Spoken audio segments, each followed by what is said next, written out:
नित्यं ध्यायन्ति योगिनः कामदं मोक्षदं चेयोकाराय नमो नमः। अविरल शब्द घनुग्गा प्रक्षालति सकल भूतल मल कलंका मुनिभिरोपासित तीर्था सरस्वती हरत नो दुर्तान अज्ञान ध्यानां ज्ञानांजन शलाकया चक्षुरुन्मीलितमेन तस्मै श्रीगुरुभे नमः। परम गुरुभे नमः। परम्पराचार्य गुरुभे नमः। सकल कलश विध्वंसकं श्रेषां परिवर्धकं धर्म संबंधकं भव्य जीव मनः प्रतिबोधकारकं दं शास्त्रं श्री तत्त्वार्थमंजूषा जी नामधेयम् अस्य मूलग्रंथकर्तारा श्री सर्वज्ञदेवः सरग्रंथकर्तारा श्री गणधरदेवः प्रतिगणधरदेवः तेषां वचनोऽनुसारमास श्रीमत् आचार्य प्रवर्षोमि उमा स्वामी आचार्येण वृष्टं मंगलम भगवान वीरो मंगलम गौतमो मंगलम कुंद कुंदारियो जैन धर्मोस्तु मंगलम सर्वमंगल मांगल्यम सर्वकल्याणकारकं प्रधानं सर्वधर्माणां जैनं जयतु शासनम् मोक्षमार्गस्य नेतारं भेत्तारं कर्म भूभृतां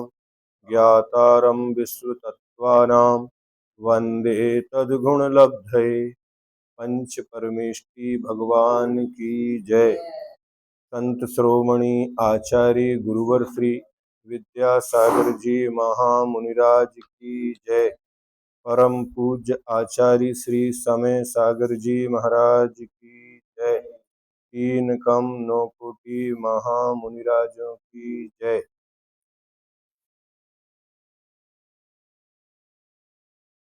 अपन यहाँ पर तत्वार्थ मंजूषा में पहले अध्याय में सूत्र नंबर 33 में नयों का वर्णन पढ़ रहे हैं। द्रव्यार्थिक नय और व्यवहार पर्यार्थिक नय। अब यहाँ पर हम एक विषय आपको शांति पथ प्रदर्शन से पढ़ के सुना रहे हैं। आवाज आ रही है आप लोगों को? निश्चय और व्यवहार ये दो नय होते हैं। उन नयों की मैत्री कैसी है? साधना खंड के इस लंबे चौड़े विस्तार को पढ़कर या सुनकर किसी को ऐसी शंका उत्पन्न हो सकती है कि मैं बाह्य क्रिया कांड पर अधिक जोर देता जा रहा हूं, जबकि शांति प्राप्ति का संबंध इस सब क्रिया कांड से दूर कुछ अंतरंग की प्रवृत्ति से है। ऐसा विचारना योग्य नहीं, क्योंकि इतने लंबे प्रकरण में सर्वत्र ही बाह्य व अंतरंग की यथा योग्य मैत्री बराबर दर्शाई गई है। अंतरंग के झुकाव से शून्य केवल बाह्य क्रिया की निस्सारता बराबर बताई जाती रही है। अतः उसको ध्यान में रखकर ही सर्वत्र इस मार्ग के रहस्य को समझने का प्रयत्न करें। अभी अपन जो पढ़ेंगे तो पूरा विस्तार है बहुत। दूसरी बात यह भी ध्यान में रखनी चाहिए कि सब कुछ उनके प्रति कहा जा रहा है जो अभी तक लौकिक प्रवृत्तियों में अधिक उलझे रहने के कारण अंतरंग का स्पर्श करने को समर्थ नहीं हो रहे, अथवा उसमें अधिक देर स्थिति पाने में समर्थ नहीं हो रहे हैं। तीसरी बात यह है कि इस ग्रंथ का नाम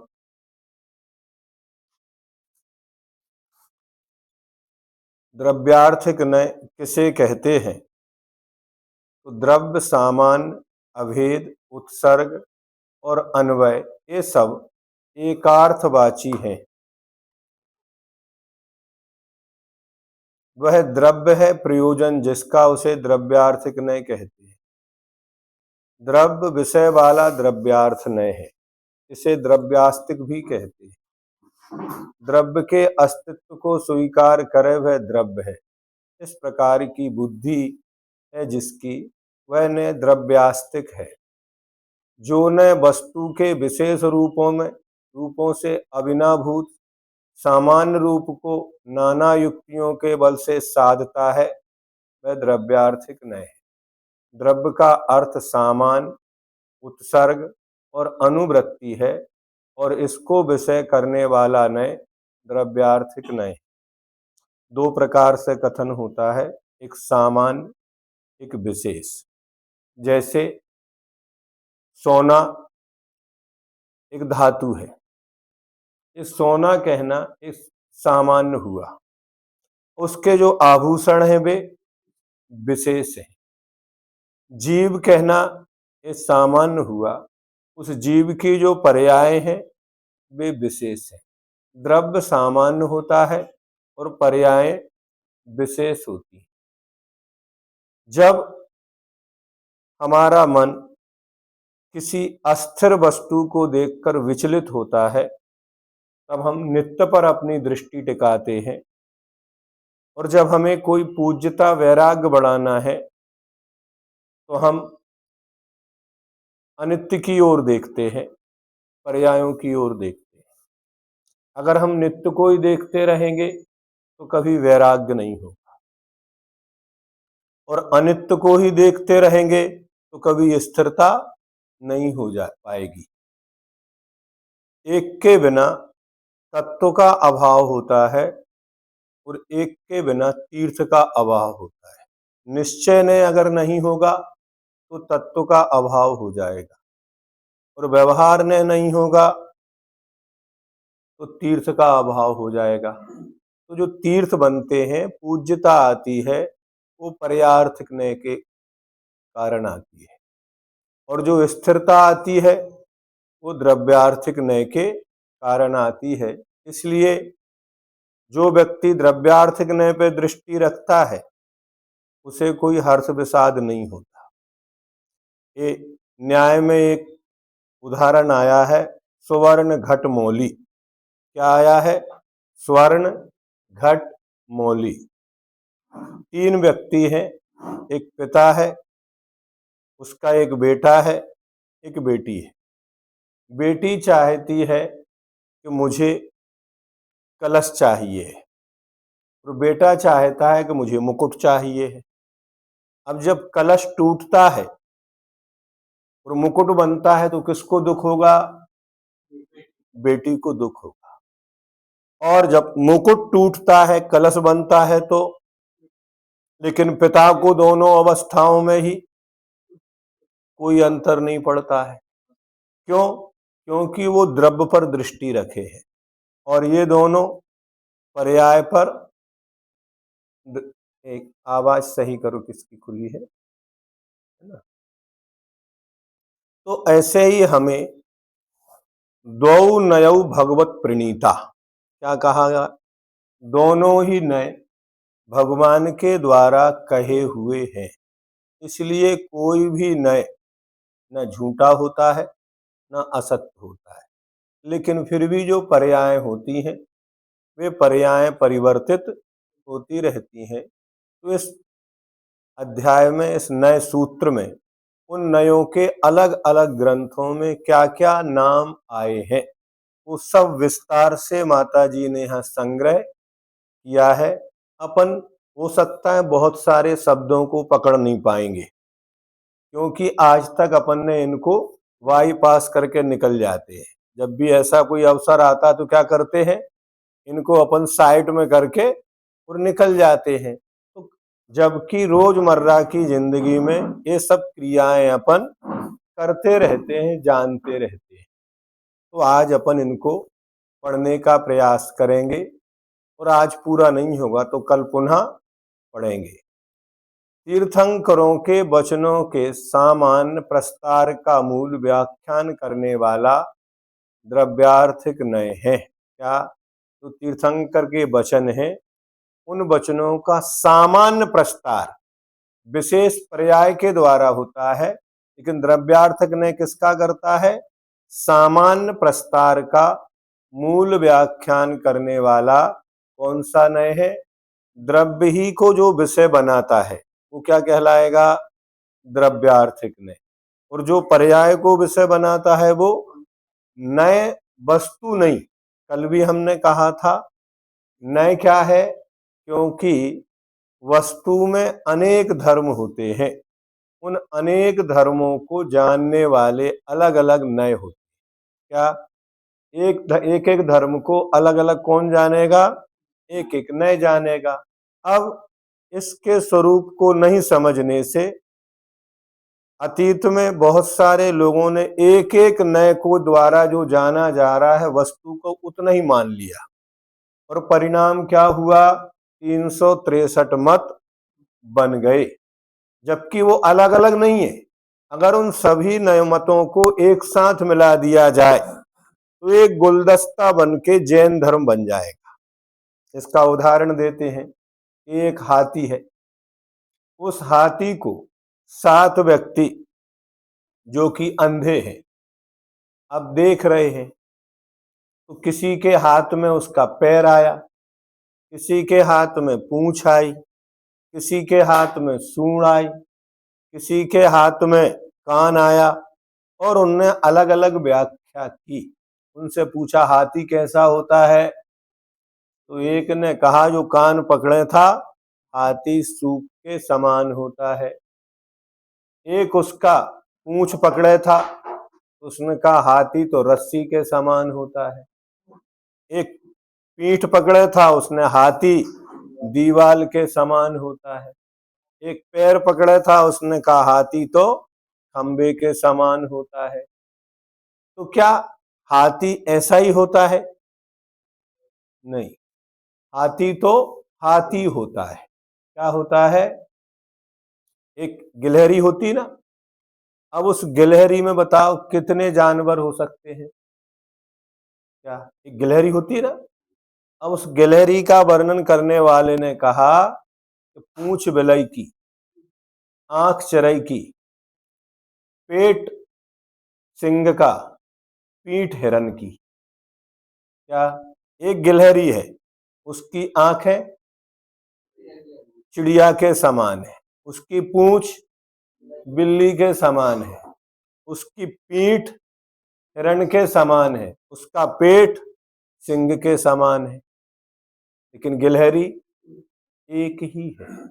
तो ऐसे ही वस्तु एक है, वस्तु में अनेक धर्म होने से, उस वस्तु को अनेक नामों से पुकारने से उसके अलग अलग नय बनते हुए चले गए। तो ऐसा अपन देखेंगे द्रव्यार्थिक नय कितने प्रकार के होते हैं। द्रव्यार्थिक नय 2 प्रकार के होते हैं, एक शुद्ध द्रव्यार्थिक नय और एक अशुद्ध द्रव्यार्थिक नय। जो शुद्ध द्रव्य को अपना विषय बनाता है वो शुद्ध द्रव्यार्थिक नय है, जो अशुद्ध द्रव्य को अपना विषय बनाता है वह अशुद्ध द्रव्यार्थिक नय है। 2 ही द्रव्य अशुद्ध होते हैं, बाकी 4 द्रव्य तो शुद्ध ही होते हैं। तो शुद्ध अशुद्ध किस में लगेगा? जीव और उद्गल में। उद्गल भी अशुद्ध होता है, जितने स्कंध है वे सब अशुद्ध है। क्या? और परमाणु शुद्ध पुद्गल होता है। कर्मोपाधि निरपेक्ष शुद्ध द्रव्यार्थिक, कर्म की उपाधि से रहित शुद्ध द्रव्यार्थिक नय। उत्पाद व गुण सत्ता ग्राह्यक द्रव्यार्थिक नय के 10 भेद। उत्पाद व गुण सत्ता ग्राहक शुद्ध द्रव्यार्थिक। भेद कल्पना निरपेक्ष शुद्ध द्रव्यार्थिक। कर्मोपाधि सापेक्ष, पहले निरपेक्ष कहा था, फिर कर्मोपाधि सापेक्ष अशुद्ध द्रव्यार्थिक नय। उत्पाद व सापेक्ष अशुद्ध द्रव्यार्थिक नय। भेद कल्पना सापेक्ष अशुद्ध द्रव्यार्थिक नय। अन्वय सापेक्ष द्रव्यार्थिक। स्वद्रव्यादि ग्राहक द्रव्यार्थिक नय। परद्रव्यादि ग्राहक द्रव्यार्थिक नय। और परम भाव ग्राहक द्रव्यार्थिक नय। ऐसे द्रव्यार्थिक नय के भी कितने भेद किए? 10। अब इनको एक एक को समझा रहे हैं। कर्म उपाधि निरपेक्ष यानी कर्म की उपाधि से रहित शुद्ध द्रव्यार्थिक नय। शुद्ध द्रव्यार्थिक नय का विषय कर्मोपाधि की अपेक्षा रहित जीव द्रव्य है। जैसे संसारी जीव, सिद्ध समान, शुद्ध आत्मा। अभी है तो संसारी ही, लेकिन वह उसमें कर्म की उपाधि को नहीं देख रहा है, उससे रहित ही देख रहा है? तो संसारी जीव किसके समान हो गया? शुद्ध के समान, शुद्ध आत्मा है। जैसे दूध बेचने वाला दो प्रकार के लोगों को दूध बेचता है। एक तो उनके लिए दूध बेचता है जो दूध को दूध के रूप में उपयोग करते हैं। एक उनके लिए दूध बेचता है जो दूध का मावा बनाते हैं। क्या? तो खरीदने वाला जो मावा बनाता है वो उसमें क्या देखता है? 1 लीटर दूध में कितना मावा निकलेगा। उस किसको गौण कर दिया उसने? मावा को तो मुख्य कर लिया, लेकिन पानी को निरपेक्ष कर दिया। और जो व्यक्ति मात्र दूध खरीद रहा है तो उस पानी मिले दूध को ही नाप ले रहा है। तो यहां पर जो शुद्ध जिस पर मावा की दृष्टि है तो अभी मिला हुआ, लेकिन क्या कह रहा है उसको वो? हाँ, जैसे संसारी जीव सिद्ध के समान शुद्ध आत्मा है, ये कौन सा ने कह रहा है? कर्मोपाधि निरपेक्ष शुद्ध द्रव्यार्थिक ने। अब दूसरे नंबर पर उत्पाद व्यय गुण सत्ता ग्राहक शुद्ध द्रव्यार्थिक ने उत्पाद व्यय को, अभी तो कर्मों को गौण किया था, अब किसको गौण करना है? उत्पाद व्यय को गौण करके सत्ता को ग्रहण करने वाला शुद्ध द्रव्यार्थिक ने। जैसे द्रव्य नित्य है, मतलब अपन अजर अमर अविनाशी हैं, ना कभी मरे थे ना जन्म हुआ। ये क्या हो गया? जन्म मरण को गौण कर दिया। अपन कब से हैं? अनादि काल से हैं। जीव द्रव्य का कभी भी अभाव नहीं होता। तो द्रव्य क्या है? नित्य है। देखो, ये निरपेक्ष निरपेक्ष लगाएंगे 5 बार, है ना? ये निरपेक्ष लगाएंगे पर सापेक्ष लगाएंगे। अभी क्या किया था? कर्म निरपेक्ष। अब उत्पाद में गौण सत्ता ग्राहक, उत्पाद व्यय को तो गौण कर दिया और सत्ता को ग्रहण कर लिया। अब भेद कल्पना निरपेक्ष शुद्ध द्रव्यार्थिक ने, क्योंकि निश्चय ने या शुद्ध द्रव्यार्थिक ने अभेद कोई विषय बनाता है, भेद को कोई विषय नहीं करता। तो जो न भेद कल्पना की अपेक्षा से रहते हैं वह भेद कल्पना निरपेक्ष शुद्ध द्रव्यार्थिक न है। जैसे निज गुण पर्याय और स्वभाव से द्रव्य क्या है? अभिन्न।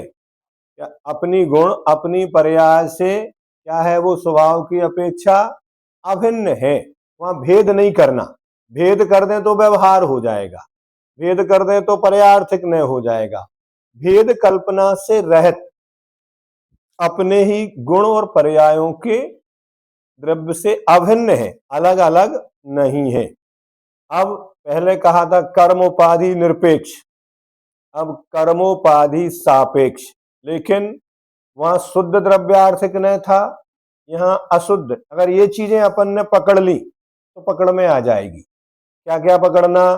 कर्म की उपाधि से वहां निरपेक्ष था लेकिन शुद्ध द्रव्यार्थिक था, और यहाँ कर्मोपाधि सापेक्ष हो गया तो अशुद्ध द्रव्यार्थिक ने कर्मोपाधि की अपेक्षा सहित अशुद्ध जीव द्रव्य अशुद्ध द्रव्यार्थिक नय का विषय है।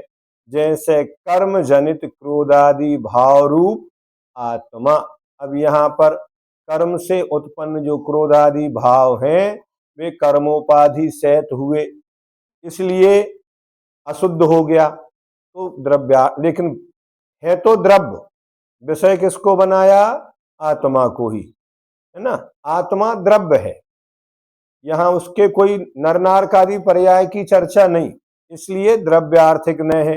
द्रव्य को तो विषय बनाया, लेकिन कौन से द्रव्य को? अशुद्ध को। अशुद्ध क्यों है?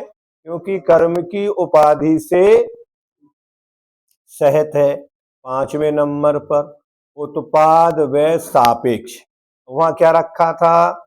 उत्पाद व्यय निरपेक्ष। अशुद्ध द्रव्यार्थक ने वहां पर मूल में द्रव्यार्थक ने दो प्रकार की, एक शुद्ध द्रव्यार्थक, एक अशुद्ध द्रव्यार्थक। शुद्ध किसके कारण हुआ? तो कर्म निरपेक्ष, उत्पाद व्यय निरपेक्ष। अशुद्ध क्यों हुआ? कर्म सापेक्ष, है ना, उत्पाद व्यय सापेक्ष। तो उत्पाद व्यय की अपेक्षा सहित द्रव्य अशुद्ध द्रव्यार्थकने का विषय है। जैसे एक ही समय में उत्पाद व्यय द्रव्यात्मक द्रव्य है, उसमें कोई समय भेद नहीं है, लेकिन उसी समय उत्पाद भी है, उसी समय व्यय भी है और उसी समय ध्रुवता भी है, इसलिए वो अशुद्ध हो गया। भेद कल्पना सापेक्ष, वहां क्या था? भेद कल्पना निरपेक्ष, ठीक है। भेद कल्पना सापेक्ष, अशुद्ध द्रव्यार्थिक ने भेद कल्पना की अपेक्षा सहित द्रव्य अशुद्ध द्रव्यार्थिक नय का विषय है। जैसे आत्मा के ज्ञान दर्शन आदि गुण हैं, क्या हैं? ये मना नहीं कर रहे, लेकिन आत्मा और ज्ञान गुण अलग अलग नहीं है। अगर उसको अभेद रूप ग्रहण करेगा तो शुद्ध द्रव्यार्थिक ने, और भेद रूप ग्रहण करेगा तो अशुद्ध द्रव्यार्थिक ने। तो भेद कल्पना सापेक्ष, अशुद्ध द्रव्यार्थिक ने भेद कल्पना की अपेक्षा सहित द्रव्य अशुद्ध द्रव्यार्थिक ने का विषय। जैसे आत्मा के ज्ञान दर्शन आदि गुण है, और गुण गुणी में भेद ना करे तो अभेद, और जहां गुण गुणी में भेद हो गया वो सापेक्ष, भेद कल्पना सापेक्ष हो गया, वो अशुद्ध द्रव्यार्थिक नय का विषय बने। तो कहता हमारा विषय नहीं है, आप वहां जाओ। अब अन्वय सापेक्ष द्रव्यार्थिक नय, संपूर्ण गुण पर्याय और स्वभावों में द्रव्य को अन्वय रूप से ग्रहण करने वाला अन्वय सापेक्ष द्रव्यार्थिक नय। अन्वय माने लगा हुआ। अन्वय का अर्थ क्या होता है? जैसे माला में धागा होता है, तो वो धागा क्या है? अन्वय रूप प्रत्येक मोती में पाया जाएगा। क्या? मोती अलग अलग है, लेकिन धागा सब में एक ही है। ऐसे ही पर्याय अलग अलग होते हुए भी एक ही द्रव्य की पर्याय है। तो द्रव्य उन सब में अनुसूत है, अन्वय है, नहीं समझे ना, उससे अलग नहीं होता है। धागा जहां रहेगा तो किसमें रहेगा? माला में। तो पर्याय किसके समान है? मोती के समान। और द्रव्य किसके समान है? धागा के समान। तो अन्वय सापेक्ष द्रव्यार्थिक ने संपूर्ण गुण पर्याय स्वभावों में द्रव्य को अन्वय रूप से ग्रहण करने वाला अन्वय सापेक्ष द्रव्यार्थिक नय है, जो संपूर्ण गुणों और पर्यायों में से प्रत्येक को द्रव्य बताता है, वह अन्वय द्रव्यार्थिक नय है। चाहे गुण हो और चाहे पर्याय है, उनमें से प्रत्येक को क्या बताता है? वो द्रव्य बताता है। जैसे कड़े आदि पर्यायों में, पीतत्व आदि गुणों में अन्वय रूप से रहने वाला स्वर्ण, अथवा मनुष्य देव आदि नाना पर्यायों में यह जीव है, यह जीव है, ऐसा अनवर्थ द्रव्यार्थिक नय का विषय। अगर ये ना हो, अलग अलग हो जाए, तो द्रव्य ही नष्ट हो जाएगा। पर्याय अलग होते हुए क्या होता है? एक ऊर्ध्व सामान, एक त्रियक सामान। तो पर्याय ऊर्ध्वता होती हैं और गुण त्रियक रूप में होते हैं। क्या? पर्याय एक काल में एक ही होगी, लेकिन गुण एक समय में ही अनेक होंगे। तो द्रव्य की भी पर्याय होती हैं और गुणों की भी पर्याय होती है। आगे अपने को ये पढ़ने को मिलेगा। तो मनुष्य देव आदि नाना पर्यायों में यह जीव है, यह जीव है ऐसा अनवर्थ द्रव्यार्थिक नय का विषय है। सो द्रव्यादि ग्राहक द्रव्यार्थिक नय, अब ये 8वां नया आया। तो सो द्रव्यादि ग्राहक द्रव्यार्थिक नय, यानी सो द्रव्य, सो क्षेत्र, सो काल, स्वभाव की अपेक्षा द्रव्य को अस्थि रूप से ग्रहण करने वाला नय सो द्रव्यादि ग्राहक द्रव्यार्थिक न है। इसी का विपरीत पर द्रव्यादि ग्राहक द्रव्यार्थिक नय, पर द्रव्य, पर क्षेत्र, पर काल और पर भाव की अपेक्षा द्रव्य नास्ति, उसी समय अस्थि रूप भी है और नास्ति रूप भी है, ग्रहण करने वाला ने। पर द्रव्यादि ग्राहक द्रव्यार्थिक न है। अब एक अंतिम है परम भाव ग्राहक, कौन? द्रव्यार्थिक न। ज्ञान स्वरूप आत्मा, ऐसा कहना ये परम भाव ग्राहक द्रव्यार्थिक नय का विषय है, क्योंकि इसमें जीव के अनेक स्वभावों में से ज्ञान नामक परम भाव का ही ग्रहण किया गया है। परम क्यों कहा? क्योंकि अगर ज्ञान गुण ना हो तो सारे गुणों का कोई मूल्य नहीं होता है, इसलिए परम इसका लक्षण कहा गया, उपयोगो लक्षणम। तो परम भाव ग्राहक द्रव्यार्थिक नय का विषय है, क्योंकि इसमें जीव के अनेक स्वभावों में से, स्वभाव तो अनेक है लेकिन उनमें से ज्ञान नामक परम भाव का ही ग्रहण किया गया है। ये कितने भेद हो गए? 10। अब एक शब्द आया था शुद्ध द्रव्यार्थिक नय और अशुद्ध द्रव्यार्थिक नय। तो शुद्ध द्रव्यार्थिक नय किसे कहते हैं? जो नय आत्मा को वंद रहत और पर के स्पर्श से रहत, अन्यत्व रहत, चलता अचलता रहत, चलाचल से चला चलता, चल और अचलता रहत, विशेष रहत, अन्य के संयोग से रहत, ऐसे 5 भाव रूप से देखता है उसे हे शिष्य तू शुद्ध नय जान। नहीं, शुद्धम तू व्याणन, तो जिसकी शुद्ध पर दृष्टि होती है वो शुद्ध को प्राप्त कर लेता है, जिसकी अशुद्ध पर दृष्टि होती है वो अशुद्ध को प्राप्त होता है।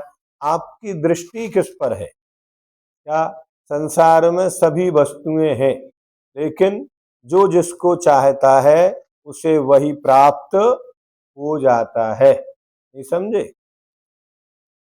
जो सत्ता आदि की अपेक्षा से पर्याय रूप कलंक का अभाव होने के कारण सबकी अद्वैतता को विषय करता है, वह शुद्ध द्रव्यार्थिक संग्रह है। शुद्ध द्रव्य ही है अर्थ प्रयोजन जिसका, वह शुद्ध द्रव्यार्थिक न है।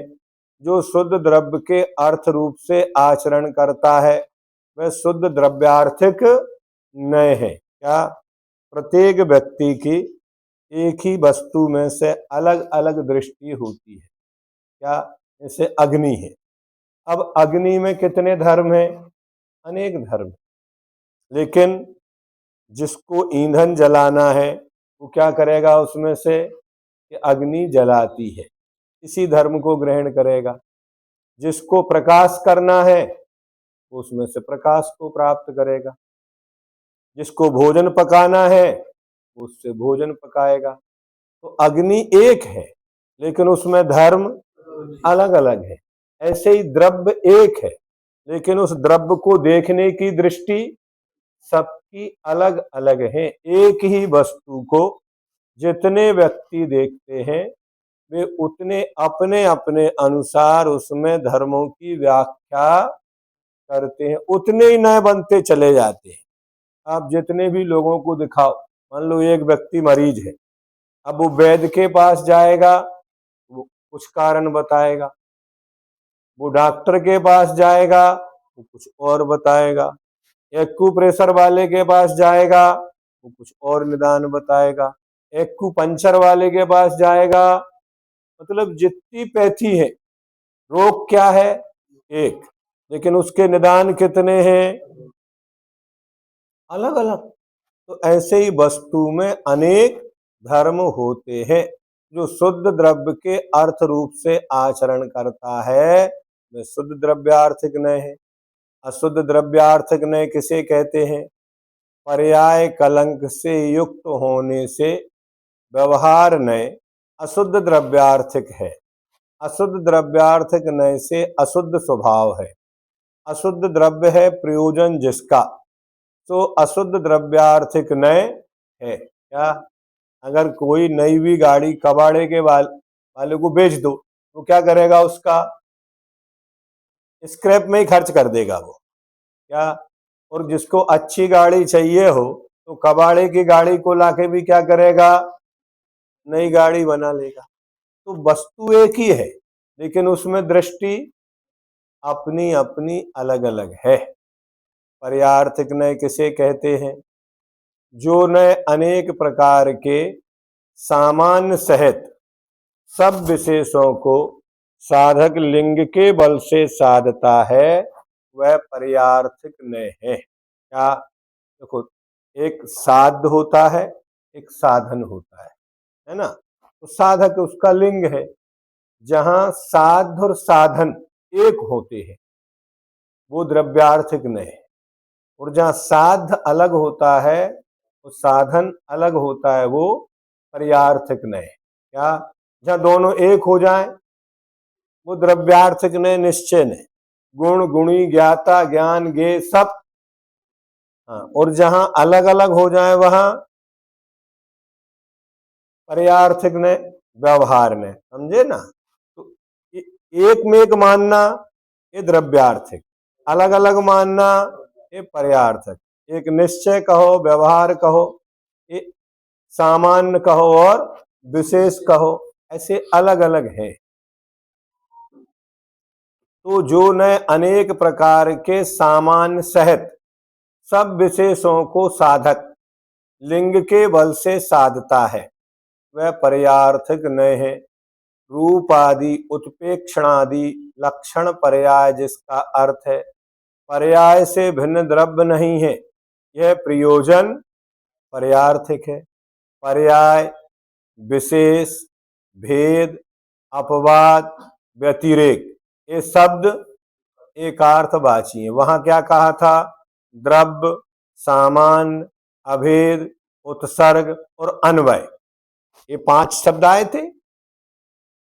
ये शब्द वह पर्याय है प्रयोजन जिसका, उसे पर्यार्थिक नय कहते हैं। अथवा पर्याय विषय वाला पर्यार्थ है, इसे पर्यास्तिक भी कहते हैं।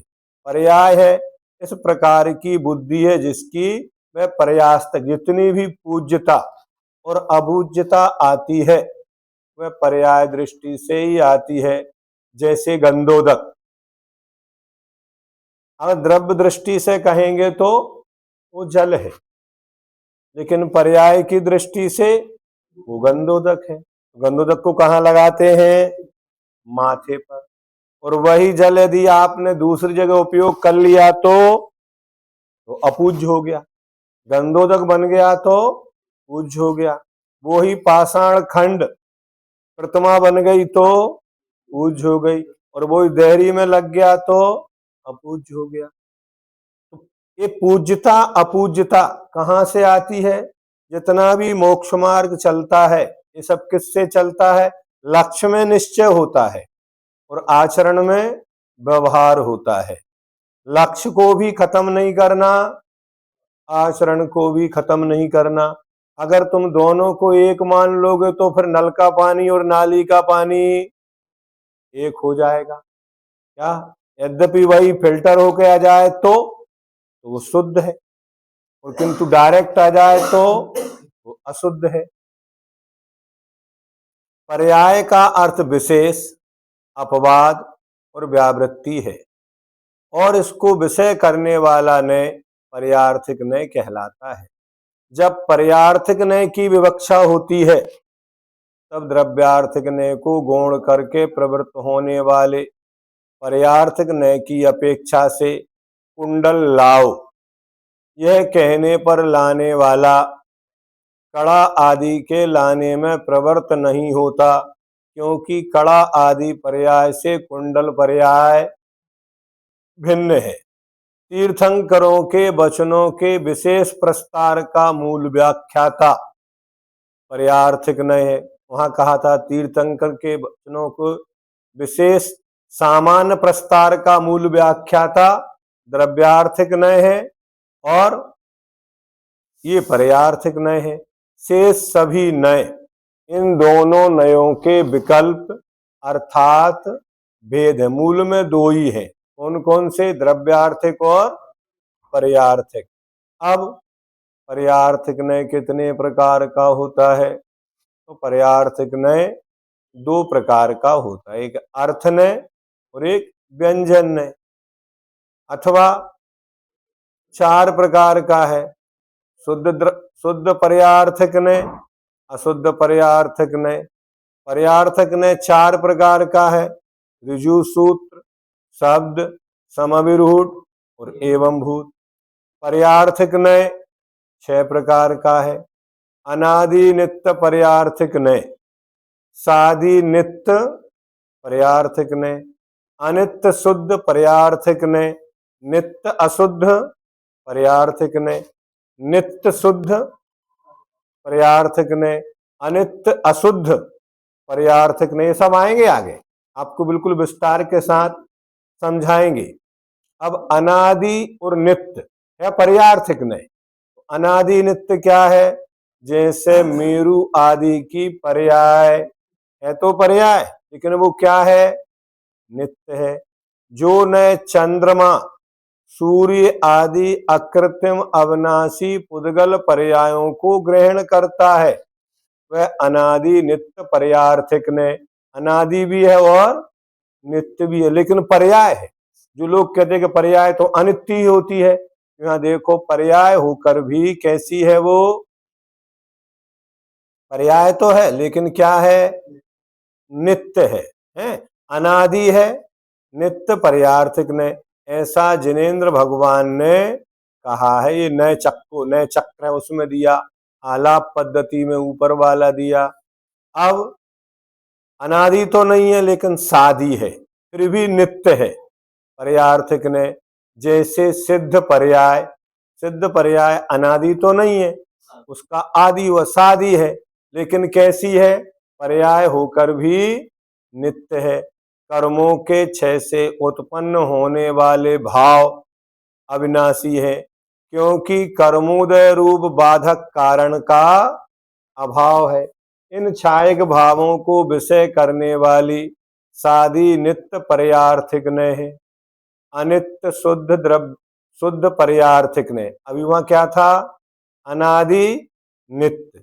अभी अनित्य शुद्ध पर्यार्थिक ने, अनित्य तो है लेकिन शुद्ध है। ध्रुव को गौण करके उत्पाद व्यय को ग्रहण करने वाला नय अनित्य शुद्ध पर्यार्थिक न है। जैसे प्रति समय पर्याय विनष्ट होती है, पर्याय क्या होती है? अनित्य है, तो प्रति समय वो पर्याय क्या हो रही है? विनष्ट। मतलब ध्रुव को गौण कर दिया और उत्पाद व्यय को ग्रहण कर लिया, है ना। ध्रुव क्या हो गया? यहाँ पर गौण हो गया, इसलिए अनित्य हो गया। नित्य अशुद्ध पर्यार्थिक ने ध्रुव की अपेक्षा सहित, वहां ध्रुव को गौण किया, या ध्रुव की अपेक्षा सहित ग्रहण करने वाला नय नित्य अशुद्ध पर्यार्थिक न है। जैसे एक समय में पर्याय उत्पाद व्यय और ध्रुव्यात्मक है, ध्रुव को साथ में रख लिया, है ना, ग्रहण कर लिया, तो वहां एक ही समय में पर्याय का उत्पाद भी है, व्यय भी है और ध्रुव भी है। नित्य शुद्ध पर्यार्थिक ने कर्मोपाधि से निरपेक्ष ग्रहण करने वाला ने नित्य शुद्ध पर्यार्थिक न है। जैसे संसारी जीवों की पर्याय सिद्ध समान शुद्ध है, क्या कह रहे हैं? अगर नय नहीं लगाए तो गलत है, और यदि आपने नय लगा दिया, किस नय से कह रहे? ये बताना पड़ेगा। जैसे कानून में धाराएं बोलना पड़ती है, गणित में सूत्र बोलना पड़ते हैं। ऐसे ही यहाँ पर आपको न लगा दिया तो आपकी बात सही है, और बिना अपेक्षा के कथन कर दिया तो गलत हो जाएगा। तो संसारी जीवों की पर्याय सिद्ध समान शुद्ध है। ये किसकी अपेक्षा कहा? कर्मोपाधि से निरपेक्ष ग्रहण करने वाला न। ये नित्य शुद्ध पर्यार्थिक न है। अनित्य अशुद्ध पर्यार्थिक न, कर्मोपाधि सापेक्ष स्वभाव को ग्रहण करने वाला अनित्य अशुद्ध पर्यार्थिक न। जैसे संसारी जीवों का जन्म तथा मरण होता है, ये तो मानते हैं आप, अनित्य है और अशुद्ध है, पर्यार्थिक न है। तो इस नए की अपन बोलते तो हैं लेकिन नए वहां नहीं लगाते। कौन कौन सी पर्याय अनादि नित्य हैं? ये बहुत अच्छी पढ़ने योग्य और समझने योग्य चीज है। कौन कौन सी पर्याय है जो अनादि भी है और नित्य भी है? भरत आदि क्षेत्र ये अनादि भी है, और हिमवत आदि पर्वत, अब भरत से जितने भरत, ऐरावत, विदेह, हरण्यवत सारे पूरे क्षेत्र आ गए, और हिमवन आदि पर्वत, पद्म आदि सरोवर, सुदर्शन आदि मेरु, ये किसी ने बनाए क्या? नहीं, ये अनादि से है। कभी नष्ट होंगे क्या? नहीं, उनमें एक बाल मात्र भी अंतर नहीं आएगा। जैसे हैं, जितने हैं, उनकी लंबाई, चौड़ाई, वर्ण, रंग भी परिवर्तित नहीं होता। क्या? अपने तो अपन दीवाल को कलर करते हैं और फीका पड़ जाता है, लेकिन वहां मणि विचित्र पारसा उपर मूले तुल्य च विस्तारा, वे पर्वतों की पार्श्व किनारे मणियों से खचित हैं। उन मणियों के रंग में कभी घिसते क्या? पानी से, हवा से कोई प्रभाव पड़ता नहीं। वे कैसे हैं? तो कह रहे हैं वो अनादि है और नित्य हैं। उनमें अगर एक दिन में एक जरा भी अंतर पड़ने लगे तो एक दिन नष्ट हो जाएंगे। या जैसे कितने समुद्र आदि वर्तमान में थोड़े थोड़े बढ़ रहे हैं, ग्लेशियर गल रहे हैं, तो वैज्ञानिक चिंता में लगे हैं कि इतने वर्षों बाद क्या स्थिति बनेगी, ये सारी पृथ्वी जल में डूब जाएगी, ऐसा वो रिसर्च कर रहे हैं। लेकिन वे जितने इनके नाम ले रहे हैं, इनमें एक परमाणु मात्र भी कोई परिवर्तन नहीं आता। वो परिवर्तन है, उत्पाद व ध्रुव उनमें चल रहा है, लेकिन फिर भी वो अनादि है और नित्य है। उनमें परमाणु मिल रहे, टूट भी रहे कथनचित, क्या फिर भी वो जो के तो बने हुए हैं। लवण, कालो, दधी आदि समुद्रों के मध्य में स्थित असंख्यात द्वीप समुद्र, उनमें भी कोई परिवर्तन नहीं आता।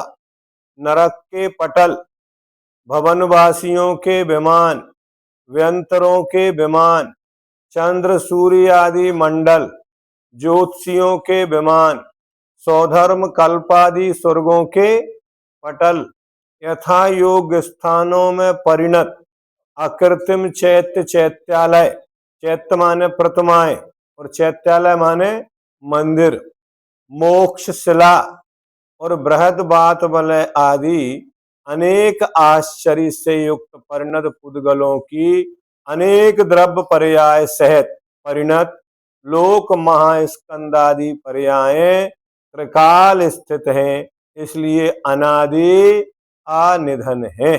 हाँ, उनमें परमाणु दूसरे मिल रहे, टूट रहे, आ रहे, जा रहे, फिर वे कैसी हैं? अनादि अनिधन है। शुद्ध पर्यार्थिक न किसे कहते हैं? शुद्ध पर्याय अर्थात समय मात्र स्वामी षडगुण हानि वृद्धि द्वारा उत्पन्न सूक्ष्म अर्थ पर्याय है प्रयोजन, जिसका वह शुद्ध पर्यार्थिक न है। जो सत्ता को गौण करके उत्पाद व्यय को ग्रहण करता है, उसे अनित्य स्वभाव को ग्रहण करने वाला शुद्ध पर्यार्थिक नहीं कह रहे, शुद्ध भी कह रहे और पर्यार्थिक भी नहीं कह रहे। तो सत्ता को गौण कर दिया, किंतु उत्पाद व्यय को कहा, इसलिए पर्याय है। अशुद्ध पर्यार्थिक न किसे कहते हैं? अशुद्ध पर्याय चिरकाल स्थायी पर्याय, संयोगी व स्थूल व्यंजन पर्याय ही है प्रयोजन जिसका, वह अशुद्ध पर्यायर्थक न है। अशुद्ध पर्याय के अर्थ रूप से आचरण करने वाला कौन है? अशुद्ध पर्यायर्थक नए हैं। ये सब नए चक्र आलाप पद्धति के विषय हैं पूरे। निश्चय भूतार्थ नय किसे कहते हैं? भूत वास्तुक आश्रय की विवक्षा रखने वाला निश्चय नय है। जैसे किसी ने पूछा आपका आधार कौन है, तो निश्चय नय से अपना आत्मा ही आधार है, और व्यवहार से हम जिस पर बैठे हैं वो हमें आधार है।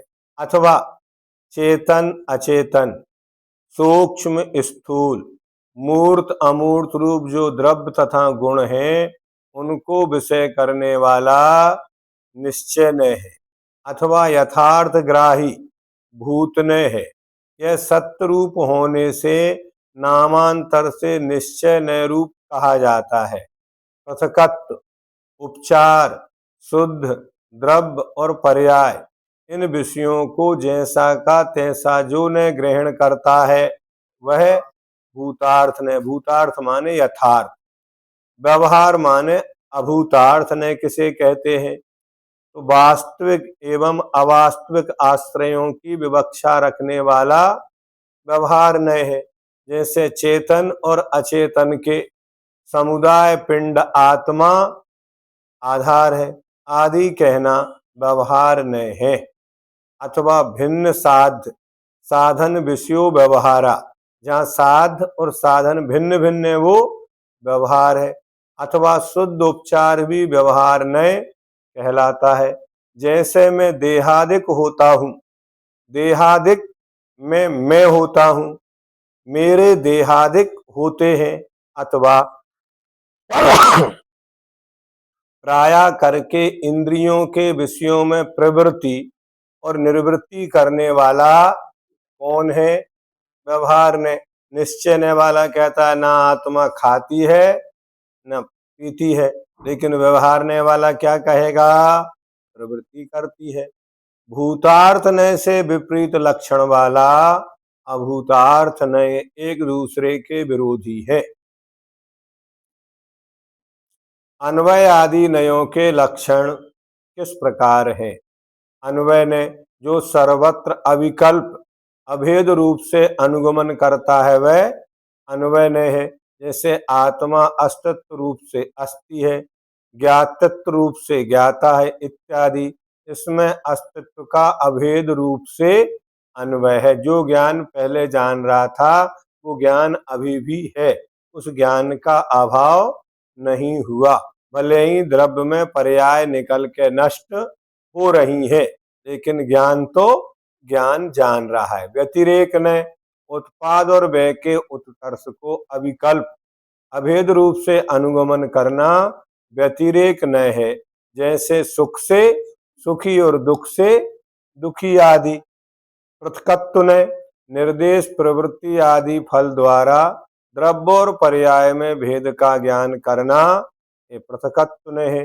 जैसे ज्ञान ज्ञाता ही है, ज्ञाता आत्मा को कहते हैं, वही आत्मा तो ज्ञान भी है और अन्य दर्शन आदि रूप भी होता है आदि। अपृथकत्व ने द्रव्य और पर्यायों में सत आदि के द्वारा अभेद का ज्ञान करना ये अपृथकत्व न है। जैसे ज्ञान विशिष्ट ज्ञाता है, अन्य प्रकार से नहीं। क्रोध विशिष्ट क्रोधन जीव है, क्रोधी जीव है, अन्य प्रकार से नहीं। निश्चय ने साध और साधन एक ही विषयभूत हैं ऐसा स्वीकार करने वाला निश्चय ने है। जैसे आत्मा अपने आत्मा को जानता है, देखता है, करता है और भोगता है आदि। मतलब वहां साध भी वही है और साधन भी वही है, किंतु व्यवहार ने क्या है? साध और साधन को भेद रूप से विषय करने वाला व्यवहार ने है। जैसे आत्मा पर द्रव्य के स्वरूप को जानता है, देखता है, करता है तथा भोगता है। अब आज इतना ही रखो, नेगम ने ये आया, ये अपन कल पढ़ेंगे। बराबर। जावानी के